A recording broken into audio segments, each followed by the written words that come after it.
Okay, mambo vipi, na bila shaka mzima wa afya, na tuendelea basi na episode ambayo inafuata, ambayo siku leo nitaongelea mambo 10 ya muhimu ambayo unatakiwa kujua kabla hujaanza uwekezaji wako, hujaanza safari ya cryptocurrency. Naomba uweze kuwa attentive kusikiliza ili tuweze kuelewana kwa wepesi.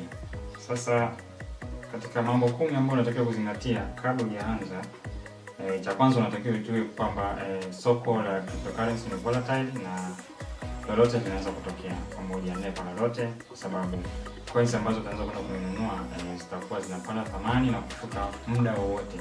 Kwa hiyo coin inaweza kaanza asubuhi ikiwa na thamani ndogo, jioni ikawa imepanda zaidi ya mara 10 ya thamani yake, na ndani ya siku hiyo pia ikaweza kushuka kwa zaidi ya 50% au hata 90, inawezekana. Jambo la pili, unatakiwa ujue kwamba if it's not your key, it's not your coins.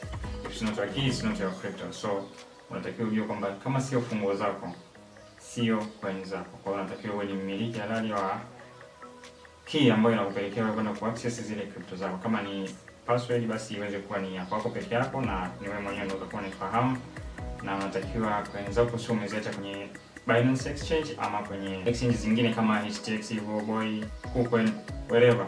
Exchange zote ni kwa ajili ya kufanya tu mabadilishano zile crypto na sio kwa ajili ya kuhifadhia crypto, unless una trade futures ama una trade spot, sawa. Ila kama ni kwa ajili ya holding, basi hakikisha zile crypto zako zote unazihamisha zinakuwa kwenye Trust Wallet na nyingine ambazo zipo kama MetaMask na zingine nyingi. Pia unatakiwa ujue kwamba sio kila taarifa utakayopata itakuwa ni sahihi. Kwa hiyo unatakiwa ufanye tafiti zako mwenyewe. Unapopata taarifa mtandaoni ama ni kwenye group yoyote ya WhatsApp ama Telegram, basi hakikisha zile taarifa unazifuatilia katika website ambazo ni legit, na uweze kujua kwamba zile taarifa zinahusiana vipi na zina ukweli gani, kwa sababu taarifa ni nyingi mtandaoni na most of them, 90%, zinakuwa ni fake. So you have to follow the official accounts za project, na wametoa taarifa gani husika au wanasemaje kuhusiana na jambo ambalo umeweza kwenda kuliona mtandaoni. Jambo la 4 ambalo naweza kusema ni epuka mambo yafuatayo sokoni, ambayo ya kwanza tunasema kuna FOMO, epuka FOMO, epuka panic sell na epuka leverage trading kama wewe ni beginner. FOMO tunamaanisha fear of missing out, kwamba utaona kuna coin nyingi sokoni, utaona zinafanya vizuri na utatamani na wewe uweze kuwepo kwenye ile project, uweze kuwa ni mmoja wapo wale ambao wananufaika na zile faida ambazo zinaonekana katika soko, lakini kiuhalisia hauhitaji kununua coin kama haujaifanyia uchunguzi. Sio kila coin ambayo inapanda thamani basi ni sahihi kwa wewe kununua, kwa sababu inaweza ikapanda thamani ndani ya dakika chache na ndani ya siku hiyo ikapungua tena thamani. Kwa hiyo unaweza kukuta umenunua kwa ikiwa juu, wenzako wakanunua wakati wanunua iko chini, wewe umenunua iko juu, kwa hiyo wenzako wamepata faida, wewe umepata hasara. So jitahidi kuepuka FOMO, epuka panic sell. Panic sell ni kama unanunua coin badala ya kupanda kufikia malengo yako, ile coin inashuka thamani. Kwa hiyo wewe utapanic, utasema kwamba hii kitu nimenunua nimekosea, kwa hiyo ngoja niuze nitafute nyingine. Lakini kiuhalisia kile kinachoshuka kitapanda, kile kinachopanda kinashuka. Kwa hiyo jitahidi sana ufanye research, na kile ambacho unakinunua basi uweze kuwa unajua na unakiamini kwamba kitaweza kwenda kufanya vizuri. Hata kama ikishuka, tunasema usiuze, ila ongeza mtaji, nunua zaidi, then muda utafika na wewe utapata faida kupitia na ile project ambayo ulikuwa umeiamini. Jambo la 5 natakiwa ni ulinzi ni kila kitu. Security is everything.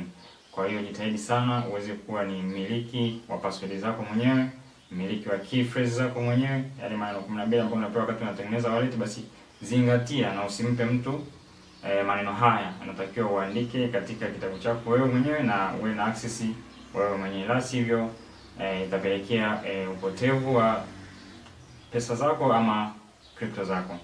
Jitahidi sana kuzingatia ulinzi. Unaweza kutumia features kama Google Authenticator kwa ajili ya more security to your account na vitu kama hivyo. Passkeys na fingerprint ama Face ID pia ni nzuri kuepusha upotevu wa assets zako. Jambo la 6 unatakiwa kujua ni issue ya kodi na tozo na sheria za crypto katika nchi husika. Wakati unajiingiza kwenye biashara ya cryptocurrency, unatakiwa ujue kwamba nchi yako inasemea vipi kuhusiana na crypto na ina limit gani kuhusiana na crypto. Kwa sasa hivi kwa Tanzania hamna sheria yoyote ambayo iko halali kuguide watu kwamba ni kiasi fulani cha kodi kinakatwa katika mapato ambayo yanatokana na cryptocurrency. Kwa hiyo ni chance yako sasa hivi kuingia kabla sheria haijaja. Na zipo nchi ambazo zinatoza, kwa mfano Marekani walikuwa wanatoza 40%, lakini sasa hivi zimefutwa kwa ajili wanataka more investors waweze kwenda kutokea Marekani. Wapo Italy ambao wanatoza zaidi ya 45% kwa mapato yanayotokana na crypto. Faransa na Spain hivyo. Zipo nchi nyingi ambazo zimeendelea, wao wanakuwa na tozo katika yale mapato yanayotokana na nini? Na crypto. Jambo la 7 unachotakiwa kuzingatia ni ujue kwamba kuna mzunguko wa soko la cryptocurrency.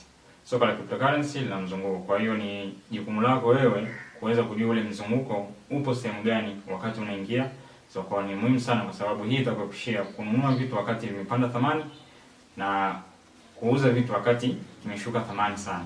Umeona? Kwa hiyo sheria kwenye crypto ni unatakiwa nunua wakati iko chini, uuze wakati iko juu. That's how crypto markets work. Zingatia sana market cycle ya crypto. Na DCA ndo king of the all. Kwa hiyo unatakiwa kufanya DCA. Tunasema DCA ni dollar cost average. Unatakiwa wakati bidhaa ambayo umenunua, asset ambayo umenunua au coin ambayo umenunua wakati inashuka thamani, unatakiwa wakati ikishuka kwa asilimia kadhaa, wewe umeweka target zako kwamba ikishuka kwa asilimia 20 labda nitanunua tena kwa kiasi fulani, ikishuka tena kwa asilimia 70 nitanunua tena kwa kiasi fulani. Wakati huo ukiwa unajua kabisa cycle ya hii coin iko hivi. Kwa hiyo itakusaidia wewe ku maximize your profit wakati ile coin inaenda kwenye cycle ya bull run. Sawa? Kwa hiyo unatakiwa ujue kuna bull run, kuna bear market na kuna wakati wa bull run kila mtu ni genius, kila mtu anajua kuchagua coin, lakini wakati wa bear market sasa hapo ndio mtaanza kusema kwamba crypto ni scam, crypto ni hamna faida, ni uongo. Lakini kusema kweli ni watu wengi hawajui cycle, ndio maana wanakuwa wanaishia kusema kwamba crypto ni scam. Lakini wakati inapanda alikuwa anajua genius amepatia hivyo. Kwa hiyo jitahidi sana kujua cycle kwa sababu ndo key ya crypto market. Jambo la 8 unatakiwa ujue kwamba meme coins na shitcoin ni tiketi yako ya kuingia kwenye gambling. Nasema hivi kwa sababu most of meme coins hazina utility ama hazina real world application. Meme coins na shitcoins zenyewe zinakuwa zimetengenezwa kwa ajili tu ya entertainment na jokes. Epuka sana kununua hizi shitcoins, na wale ambao kuna watu nimeona mtandaoni wakiwa wanaambia kwamba tunafanya management ya account kwa ajili ya shitcoin and whatever. Wewe jiandae kupoteza hela ambayo utakuwa umeweka kwenye hiyo account unless otherwise hatushauri kufanyiwa account management. Jitahidi uweze kuelewa jinsi ya kumanage crypto zako na jifunze kutumia hii kitu iko hapa juu mwenyewe. Basi hivyo utaendelea kupoteza na kuwalaumu watu na utaendelea kuwa tegemezi, kwa sababu mtu ambaye unategemea ipo siku hata kuwepo, na sijui sasa utatumia njia gani kuweza kuendesha biashara zako. So hata coins ambazo unazoona za watu wakubwa, kwa mfano kuna hii coin ya Trump mliona ililaunchiwa juzi hapa, ilipanda ililaunchiwa na $16, ilifika hadi $80, lakini ndani ya mwezi huu ambao ilikuwa imelaunch ilishuka na zaidi ya 70%. Japokuwa ni coin ya kiongozi mkubwa, lakini bado pia ilishuka. Ilikuwa ni meme coin, na uwezo kumlaumu mtu kwa sababu wakati unawekeza kuna anakuambia kabisa elewa kwamba hizi crypto ni volatile na zinakuwa na riski zake. Kwa hiyo unatakiwa ufanye analysis mwenyewe. You have to know your entry and know your exit. Jambo la 9, sio kila king'aacho ni dhahabu. Mtandaoni na kwenye crypto market zaidi ya coins 1000 zinalaunchiwa kila saa. Kwa hiyo unachotakiwa kujua ni kwamba sio kila project ambayo itaingia sokoni basi inakufaa wewe kuweza kuinunua na kuishikilia kwamba itakuongezea thamani. Mara nyingi crypto kama nilivyokuambia nyingi zitatengenezwa kama ni real world asset, lakini kiuhalisia team haina roadmap ambayo inaeleweka, haina utility kwenye matumizi ya kawaida, na pia haina mpango mkakati wa jinsi ya kuendeleza shughuli zake. Kwa hiyo mwisho wa siku investors wata lose interest na coin hii, na mwisho wa siku wataishia kuidump na utaishia kupoteza fedha zako. So hakikisha coin ya kuingia sokoni umesoma white paper yake, umeelewa inalenga nini na matumizi yake ni nini, na unatarajia kupata kiasi fulani katika coin hiyo. Kwa hiyo jitahidi sana uweze kujua project kama ni legit, basi na wewe utaangalia na riski zako, then invest what you can afford to lose. Jambo la 10 na la mwisho ni kwamba crypto bado ni changa sana na bado ni mapema. Kwa hiyo kwa wale ambao wanaingia mapema, wanaanza mwanzoni hivi wakati bado ni changa, ndio watakaona matunda baadaye. So jitahidi sana kufanya research zako, fanya uchunguzi wako, then anza kidogo kwenye cryptocurrency. Usianze na kikubwa, anza kidogo, jifunze, then ukishaelewa unaweza maximize nini investments zako. Kwa mfano kama sasa hivi tunaona Marekani wanatumia mfumo wa pension, ni unapitia kwenye Bitcoin na Ethereum, ambapo tunaita Bitcoin ETF na Ethereum ETF. So mass adoption inaendelea kutokea, currently ni changa, na ni nchi zile ambazo zina teknolojia na wanauelewa na teknolojia ya blockchain ndio wananufaika na hii. Kwa Afrika na nchi zingine bado hivi vitu ni vigeni, kwa hiyo hata kuingia all in ni ngumu. Kwa hiyo ni kwa wale risk taker ambao ni wanapenda kujaribu mambo, basi huu ni wakati wako wa kuingia sasa hivi na uweze kwenda ku maximize profits zako. Kumbuka tu uvumilivu unashinda yote. Patience is the key. Kuwa mvumilivu. Usiwe na haraka ya kununua, usiwe na haraka ya kuuza. Usiwe na maamuzi ambayo hayana vigezo. Tengeneza plan kwamba unataka kununua coin, ni vitu gani ambavyo ukiviona kwenye coin basi vitakushawishi wewe uweze kwenda kununua ile coin na kuishikilia kwa muda mrefu. Unless otherwise uwe ni trader wa muda mfupi ambao utakuwa unafuata zile price action, market analysis techniques kuweza kujua kwamba sarafu hii inaweza ikapanda kwa kiasi fulani na baada ya muda fulani inaweza nikapata asilimia fulani, kwa hiyo unaweza ka exit trade na ukaachana na hiyo coin, usishikilie wala usiwe na mahusiano nayo.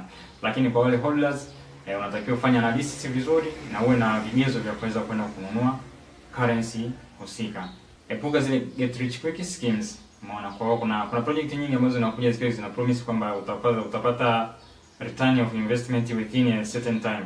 Hicho kitu hakipo kwenye cryptocurrency, na kwa sababu crypto market ya volatile na lolote linaweza kutokea, kwa hiyo hamna mwekezaji ambaye anaweza kukuashua kwamba baada ya muda fulani utapata kiasi fulani. Inaendana na technical na all market sentiment ya community nzima. Kwa hiyo wekeza kile ambacho unaweza kupoteza. That's all.